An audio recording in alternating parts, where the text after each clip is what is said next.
Welcome to our channel. నేను మీ లక్ష్మణ్. ప్రస్తుతం మనతో పాటు ఉన్నారు ప్రముఖ రియల్ ఎస్టేట్ ఎక్స్పర్ట్ సమీర్ గారు. సో నమస్తే, ఎలా ఉన్నారు? Fine sir. So after long time మళ్ళీ కలిసాము. అవును సార్. సో ఏం నడుస్తుంది మార్కెట్? మార్కెట్ ఇప్పుడు అంతా కూడా కొద్దిగా హైడ్రా గురించి మాట్లాడడం జరుగుతుంది. హైడ్రా గురించి అన్నారు కాబట్టి, హైడ్రా చిన్న లేదు పెద్ద లేదు. ఇక్కడ ఎవరైనా సరే అక్రమ నిర్మాణాలు చేపడితే నిర్దాక్షిణ్యంగా కూల్చేస్తున్నారు. సో దీనికి హైడ్రా కమిషన్ తీసుకొని రావటం, వెంటనే దీని మీద యాక్షన్ కూడా మొదలుపెట్టి ఇప్పటికే గండిపేట కావచ్చు, కొన్ని ఏరియాల్లో ఎక్కడైతే చెరువులు ఆక్రమించి నిర్మాణాలు చేపట్టారో అన్నీ అయితే పూర్తిగా తొలగించడం కూడా జరుగుతుంది.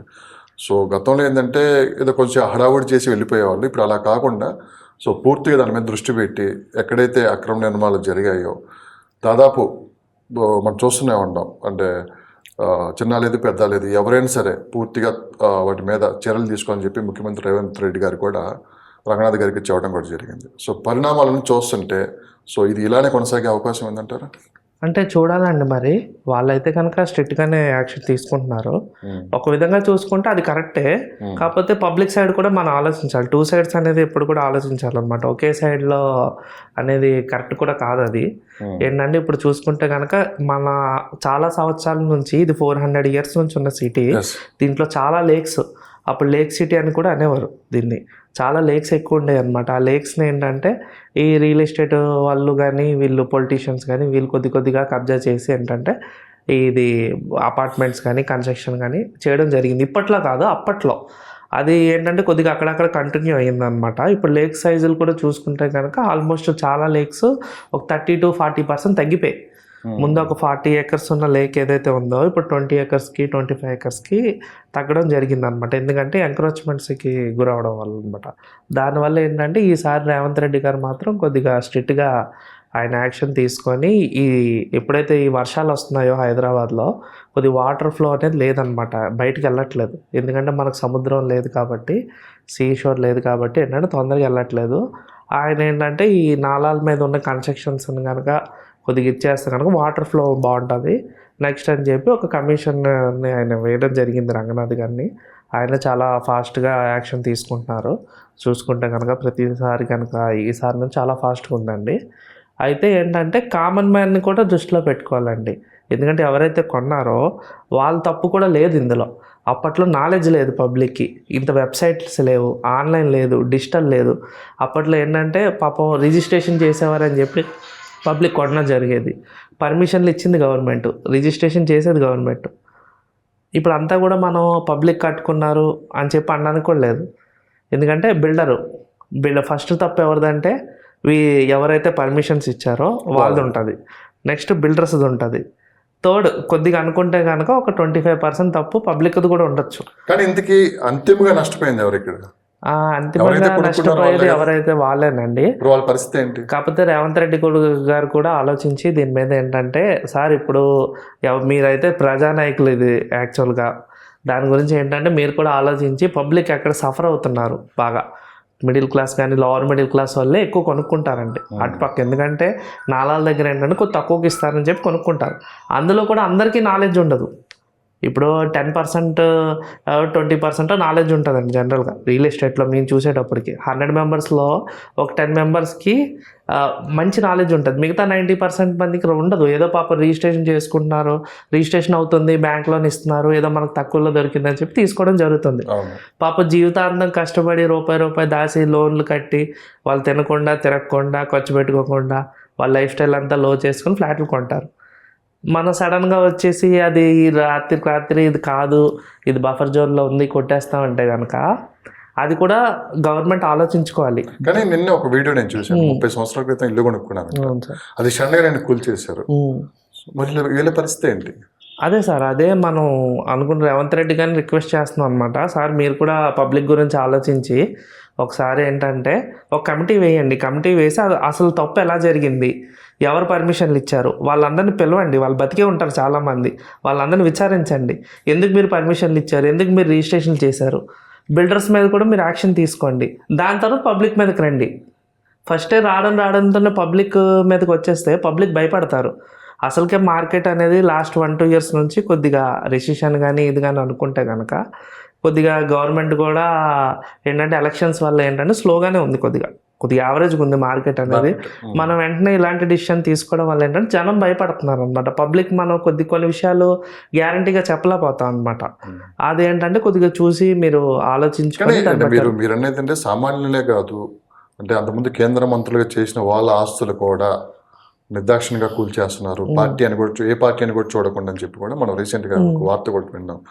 సో ఇది ఇలానే కొనసాగే అవకాశం ఉందంటారా? అంటే దాదాపు 35 చెరువుల దాకా కబ్జా అయ్యాయి, కంప్లీట్గా వీటి శాశ్వత పరిష్కారం చూపించాలని చెప్పి కూడా ఒక దృఢ సంకల్పంతో వీళ్ళు ముందుకు వెళ్తున్నారు. దీన్ని బ్రేక్ పడే అవకాశం ఏముంది? అంటే ఇప్పుడు ఎలాగో జరిగిపోయిందండి.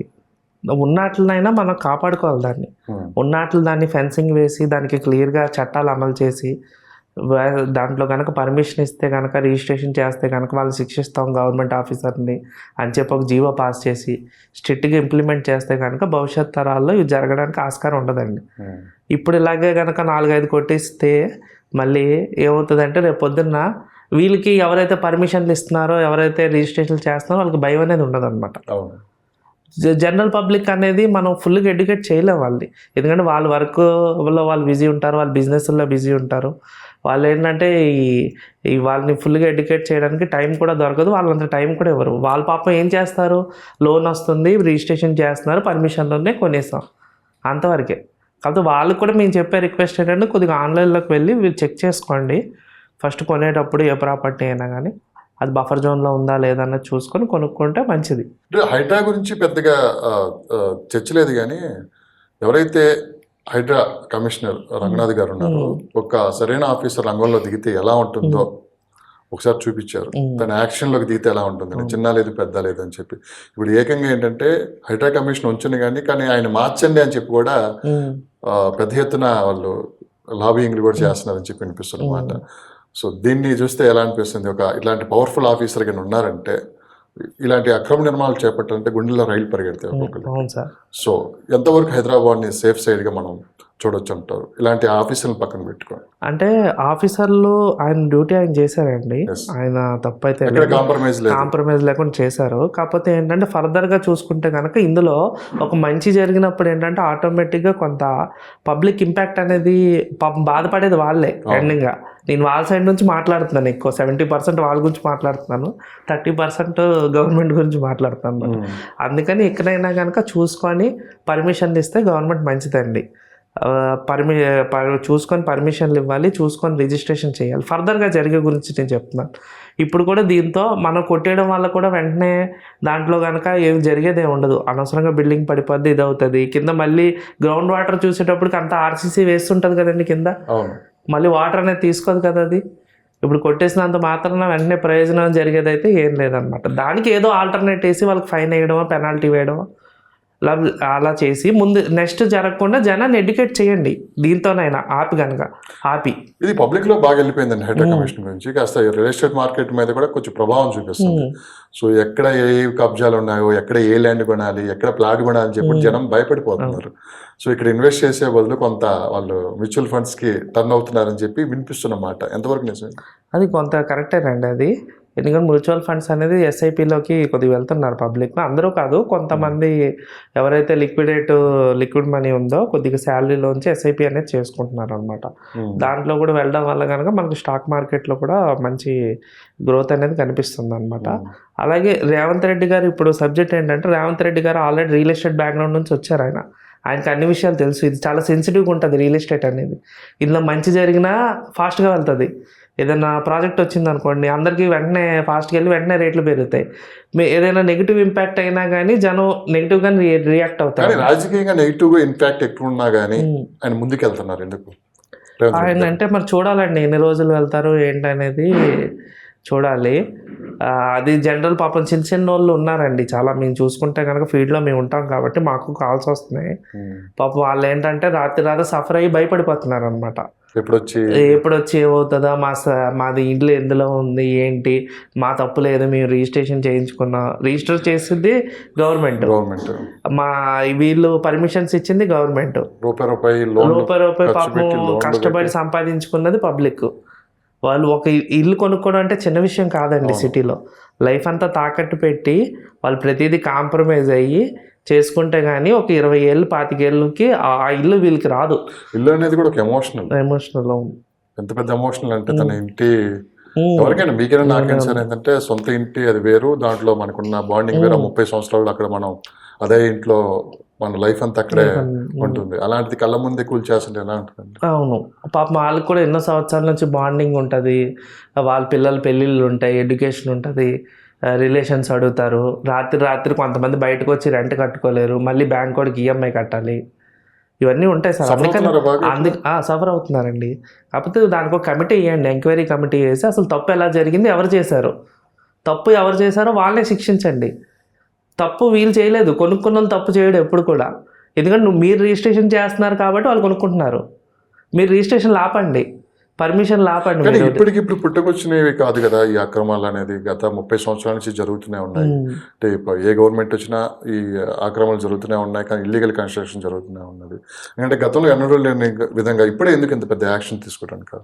అంటే ఒక విధంగా వాళ్ళ పాయింట్ ఆఫ్ వ్యూ, రాజకీయ ప్రోద్బలం ఏమైనా, గవర్నమెంట్ పాయింట్ ఆఫ్ వ్యూలో కూడా చూసుకుంటే కనుక సిటీలో కొద్దిగా వర్షాలు పడినప్పుడు వాటర్ అది వెళ్ళట్లేదు. ఈ ఏంటంటే ఇదే కంటిన్యూ అయితే కనుక బెంగళూరు లాగా మనకు కూడా ట్రాఫిక్ ప్రాబ్లమ్స్ కానీ, వర్షం పడినప్పుడు వాటర్ ప్రాబ్లం కానీ, గ్రౌండ్ వాటర్ కూడా మీకు ఏంటంటే అది సింక్ అవ్వాలండి. గ్రౌండ్ వాటర్ అనేది అంతా కాంక్రీట్ జంగిల్ చేసేస్తే ఏంటంటే వాటర్ అనేది గ్రౌండ్లోకి వెళ్ళకపోతే మనకి బోర్స్లో పని చేయదు అనమాట. ఆ విధంగా కూడా గవర్నమెంట్ సైడ్ నుంచి కూడా గవర్నమెంట్ ఆలోచిస్తుంది. కాకపోతే ఏంటంటే పబ్లిక్ సైడ్ నుంచి కూడా ఎక్కువగా ఆలోచించాలి. అందుకే 70-30 కింద 70% పబ్లిక్ గురించి ఆలోచించండి, 30% మన డ్యూటీ కూడా చేయాలన్నమాట.